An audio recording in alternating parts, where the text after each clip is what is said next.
जब प्रयागराज के महाकुंभ में भगदड़ मची थी, तब वहां के मुसलमानों ने गंगा जमुनी तहजीब का परिचय देते हुए पीड़ितों की मदद की। जब प्रशासन यह मानने को ही नहीं तैयार था कि किसी की मौत हुई है, जब मुख्यमंत्री आदित्यनाथ से लेकर पुलिस कोई भी मानने को तैयार नहीं था, तब इमाम बाड़ों में, मस्जिदों में, तमाम धार्मिक स्थलों में मुसलमानों ने हिंदुओं की मदद की। इसीलिए प्रयागराज को गंगा जमुनी तहजीब की एक मिसाल समझा जाता है दोस्तों। और आज मैं आपके सामने दैनिक भास्कर की रिपोर्ट पेश करना चाहता हूं। खूबसूरत मिसाल दोस्तों। एक तरफ मुसलमानों ने गंगा जमुनी तहजीब की मिसाल दी और दूसरी तरफ आपकी स्क्रीन पर यह है बागेश्वर धाम का धीरेन्द्र शास्त्री। इसका बयान निहायत ही शर्मनाक है। यह व्यक्ति यह कहता है कि कोई बात नहीं, अगर आपकी मौत हो गई, कम से कम आपको मोक्ष तो मिल गया। इस व्यक्ति को यह बताना चाहिए कि जो युवा मां मर गई अपने बच्चों को छोड़कर, क्या उसे मोक्ष मिल जाएगा? वो तो अपने सांसारिक काम भी पूरे नहीं कर पाई।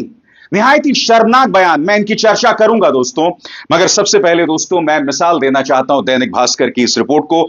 मैं बधाई देना चाहता हूं, दैनिक भास्कर के रिपोर्टर्स ने बहुत ही खूबसूरत काम किया है। दैनिक भास्कर वो मंच था दोस्तों जिन्होंने शुरू से ही लगातार बदइंतजामी पे रिपोर्टिंग की, और मुझे जो जानकारी मिल रही थी वो दैनिक भास्कर की बदौलत मिल रही थी। बाकी तमाम पत्रकार जो हैं वो हादसे के बाद जागे, वरना हादसे से पहले वो भी जय जय मोदी और जय जय योगी कर रहे थे। सबसे पहले दोस्तों देखिए दैनिक भास्कर की रिपोर्ट जो बताती है प्रयागराज की गंगा जमुनी तहजीब के बारे में और किस तरह से मुसलमानों ने दिल खोलकर मदद की पीड़ित हिंदुओं की। खबर आपके सामने है। महाकुंभ भगदड़, मुसलमानों ने मदद की, खोली मस्जिदें, 25,000 को बिस्तर रजाई दी, भोजन कराया, बोले श्रद्धालु हमारे मेहमान। दैनिक भास्कर अपनी रिपोर्ट में क्या कहता है मैं आपको पढ़ के सुनाना चाहता हूं। यह वो वक्त था जब श्रद्धालुओं के लिए की गई व्यवस्थाएं ध्वस्त हो गईं। श्रद्धालुओं की एंट्री रोक दी गई थी, जो जहां था वहीं पर रोका गया। ऐसे में 29 जनवरी को जनसेनगंज रोड समेत 10 से ज्यादा इलाकों के मुसलमानों ने बड़ा दिल दिखाया। 25 से 26,000 श्रद्धालुओं के लिए मस्जिद, मजार, दरगाह, इमाम बाड़े और अपने घरों के दरवाजे खोल दिए गए। लोगों के रुकने की व्यवस्था की, उन तक भोजन और चाय पानी पहुंचाया, जिन्हें दवा की जरूरत थी उनकी तीमारदारी की। इस तरह से गंगा जमुनी तहजीब की उन्होंने मिसाल दी और मुसलमानों के प्रवेश में महाकुंभ में रोक लगा दी गई थी। सबसे बड़ी बात यह धमकी भी दी गई थी कि अगर आप गाड़ी लेकर आएंगे और अगर उस गाड़ी का ड्राइवर मुसलमान होगा तो उसके सुरक्षा की जिम्मेदारी उसकी खुद की होगी या आपकी होगी। इस तरह से नफरत। मगर आज वो मुसलमान मदद कर रहे हैं। सबसे पहले इमाम साहब किस तरह से पानी बांट रहे हैं दोस्तों, इसका वीडियो देखते हैं। ये वसीउल्लाह साहब की मस्जिद के इमाम साहब, अमीन साहब जो है यहाँ पे पानी बांट रहे हैं। पानी ले लो, पानी। वसीउल्लाह साहब की मस्जिद के इमाम साहब जो है यहाँ पे लोगों को पानी बांट रहे हैं। ऐसी आपको ढेरों तस्वीरें, ढेरों वीडियोस मिलेंगे और मैं आपको बतलाना चाहता हूं कि किस तरह से इन्होंने गंगा जमुनी तहजीब की मिसाल दी। दैनिक भास्कर क्या कहता है आपकी स्क्रीन पर। श्रद्धालुओं को 29 जनवरी की रात भी सड़क पर ही काटनी थी। ऐसे में प्रयागराज के मुसलमानों ने गंगा जमुनी तहजीब की मिसाल दी। मेला क्षेत्र से 10 किलोमीटर दूर खुलदाबाद सब्जी मंडी मस्जिद, बड़ा ताजिया इमाम बाड़ा, हिम्मतगंज दरगाह और चौक मस्जिद में लोगों को ठहराया गया। इसकी कुछ तस्वीरें और वीडियो भी सामने उभर कर आए हैं। मुस्लिम समुदाय के मोहल्ले नखास कोहना, रोशनबाग, हिम्मतगंज, खुलदाबाद, रानी मंडी, शाहगंज के लोगों ने अपने घर में श्रद्धालुओं को ठहराया, उन्हें चाय नाश्ता कराया, खाना खिलाया। इन मोहल्लों में रात में भंडारा चलाया गया। श्रद्धालुओं को हलवा पूड़ी और खाने के सामान भी बांटे गए। यह खबर पढ़ते पढ़ते मेरी आंखों में आंसू हैं दोस्तों, क्योंकि ये लोग कितनी कोशिश कर रहे हैं हम सबको बांटने की, मगर बार बार इस तरह की मिसाल सामने उभर कर आती है जब यह देश इस बात का परिचय देता है कि बांटने वाले जितना बांटें, चाहे तुम जितना चिल्लाओ, बटेंगे तो कटेंगे। मगर इस तरह की मिसाल सामने उभर कर आती रही। एक बार फिर दैनिक भास्कर को बधाई और मैं चाहूंगा आप इस रिपोर्ट को देखिए दोस्तों। देखिए किस तरह से प्रयागराज के मुसलमानों ने हमारे हिंदुओं के लिए किस तरह से उनकी मदद की। देखिए महाकुंभ में मची भगदड़, संगम क्षेत्र में हर तरफ बिखरा सामान। पुलिस और रेस्क्यू टीमें घायलों को अस्पताल पहुंचाने में जुट गई। ये वो वक्त था जब प्रयागराज में श्रद्धालुओं के लिए की गई व्यवस्थाएं ध्वस्त हो गई।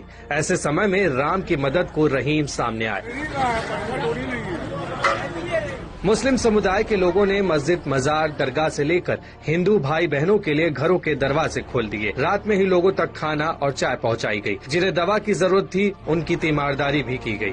जिस तरीके से देख रहे थे कि हर लाखों करोड़ों लोग की एक भीड़, एक जत्था चला आ रहा है, तो मुसलमान भाइयों को रात को लगा कि इनको बहुत तकलीफ है और पूरी तरीके से वहां पे उनके लिए दरी का इंतजाम किया गया, उनके लिए बिस्तर का इंतजाम किया, उनके लिए चाय, पानी, नाश्ता, उनके भंडारे का, उनके खाने का इंतजाम किया गया।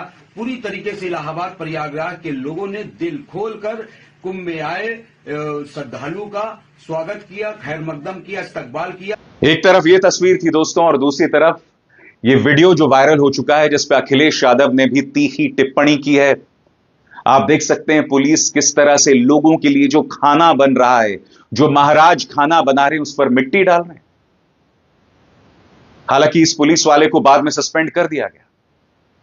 एक तरफ मुसलमान जो है गंगा जमुनी तहजीब का परिचय देकर मदद कर रहे हैं, और दूसरी तरफ यहां पर देखिए मिट्टी डाली जा रही है।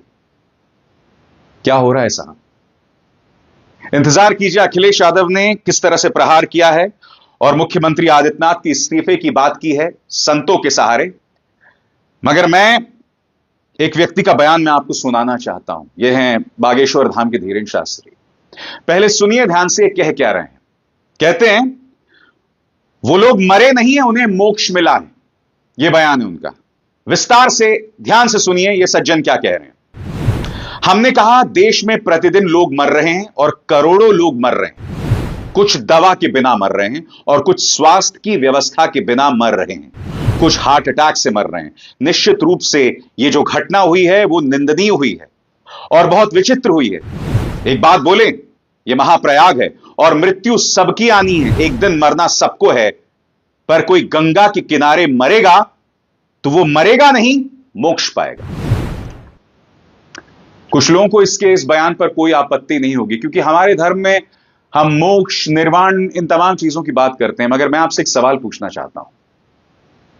कल्पना कीजिए आपके छोटे छोटे बच्चे हैं और अगर उनकी मां एक भगदड़ में मर गई, तो क्या आप उन बच्चों को यह कहेंगे कि जो मौत प्रशासनिक लापरवाही से हुई है, जो मौत भगवान की सेवा में नहीं, वो जो 50-60 लोग मर गए हैं, वो भगवान की सेवा में उनकी मौत नहीं हुई है, प्रशासनिक लापरवाही से उनकी मौत हुई है।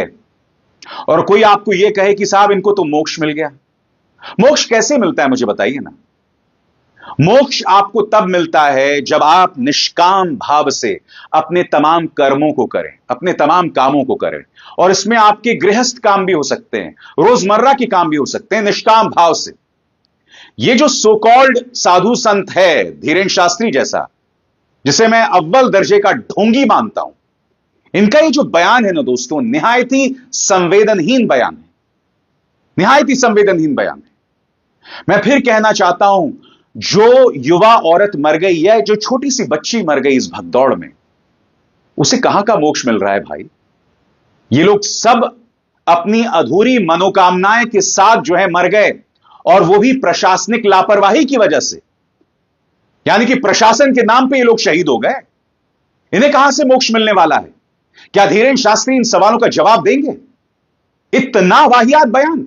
इससे पहले इस व्यक्ति ने यह भी कहा था कि जो लोग कुंभ नहीं आएंगे, महाकुंभ नहीं आएंगे, वो देशद्रोही कहलाएंगे। अरे हमारे सैनिक सियाचिन बॉर्डर पर हैं, ठिठुरती ठंड में उन्हें देश की रक्षा करनी है। वो लोग नहीं आ पा रहे हैं तो क्या वो भी देशद्रोही हैं? यानी कुछ भी वाहियात, कुछ भी अनर्गल, कुछ भी अंड बंड संड बोलते रहो। गजब का आदमी है यार।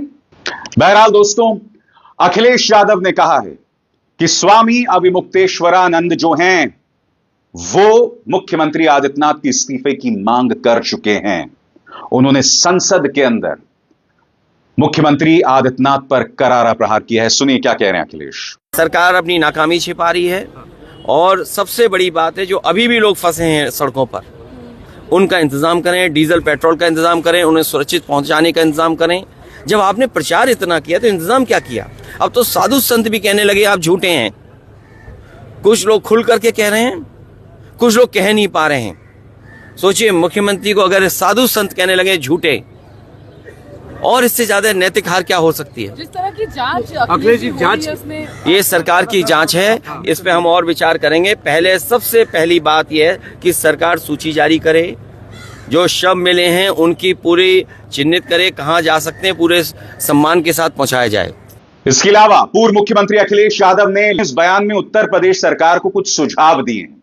वो सुझाव क्या हैं, एक एक करके आपकी स्क्रीन पर आ रहे हैं दोस्तों। सुझाव नंबर 1, भोजन पानी के लिए जगह जगह दिन रात ढाबे खोलें और भंडारों के आयोजन की अपील की जाए। प्रदेश भर से मेडिकल और पैरामेडिकल स्टाफ को स्वयंसेवी लोगों के दोपहिया वाहनों के माध्यम से दूरस्थ इलाकों में फंसे लोगों तक पहुंचाने की व्यवस्था हो। महाकुंभ के आसपास और प्रदेश भर में मीलों तक फंसे वाहनों को पेट्रोल डीजल की आपूर्ति सुनिश्चित की जाए। दवाई की दुकानों को दिन रात खोलने की अनुमति दी जाए। लोगों को कपड़े और कंबल दिए जाएं। जहां हजारों करोड़ लोग प्रचार पर और दुर्घटना की खबरें दबाने के लिए बहाए जा रहे हैं, वहां पीड़ितों के लिए कुछ पैसे खर्च करने से सरकार पीछे क्यों हट रही है? दोस्तों, इसमें दो राय नहीं है। जब 2013 में महाकुंभ में रेलवे प्लेटफॉर्म पर एक हादसा हुआ था, स्नान स्थल पर नहीं, कहने को ये केंद्र सरकार की जिम्मेदारी थी, मगर मैं नहीं भूला हूं, आप और हम, मैं बतौर पत्रकार, आप बतौर नागरिक, उस वक्त अखिलेश यादव से सवाल पूछ रहे थे। उस वक्त ये शख्स यानी आजम खान इंचार्ज मंत्री थे। कम से कम हमें यह पता था कि इंचार्ज कौन है। और तब मैं नहीं कहता हूं, सुनिए खुद एक साधु ने आजम खान के बारे में क्या कहा था। सुनिए, यह बयान मैं आपको पहले सुना चुका हूं, फिर से सुनिए। बात और बता दूं, 2012-13 का कुंभ मैंने देखा, और उस समय आजम खान मेला के प्रभारी हुआ करते थे। मेला में कोई गड़बड़ हो गई तो आजम खान संतों के सामने हाथ जोड़ के खड़े हो गए। वो दूसरे संप्रदाय के थे, वो सपा के थे, मुसलमान थे, लेकिन संतों के साथ उन्होंने हाथ जोड़ के माफी मांगी और उन्होंने कहा, संतों आपको कोई दिक्कत नहीं होगी, हमसे गलती हुई, हम क्षमा चाहते हैं। और आपको आश्चर्य बता दूं, आज तो पता ही नहीं लग रहा है कि मेला प्रभारी कौन है। मेला प्रभारी तो मिलता ही नहीं। यानी कि जवाबदेही थी। आज अखिलेश यादव नेता विपक्ष होते हुए भी कुछ संवेदनशील सुझाव दे रहे हैं, मगर जो मुख्यमंत्री मौत के आंकड़ों को स्वीकार करने को तैयार नहीं थे 17 घंटों तक, क्या वो इन सुझावों को मानेंगे? यह सवाल है अपने आप में दोस्तों, और इन सवालों से नहीं बचा जा सकता। 26 फरवरी तक आयोजन होगा महाकुंभ का। इस पूरे आयोजन में 40 करोड़ श्रद्धालु आएंगे, लेकिन तैयारी हमारी होगी 100 करोड़ श्रद्धालुओं की व्यवस्था के लिए। बहरहाल, जब से हादसा हुआ है 29 जनवरी से मेरा दिल उदास है दोस्तों, दिल बहुत उदास है।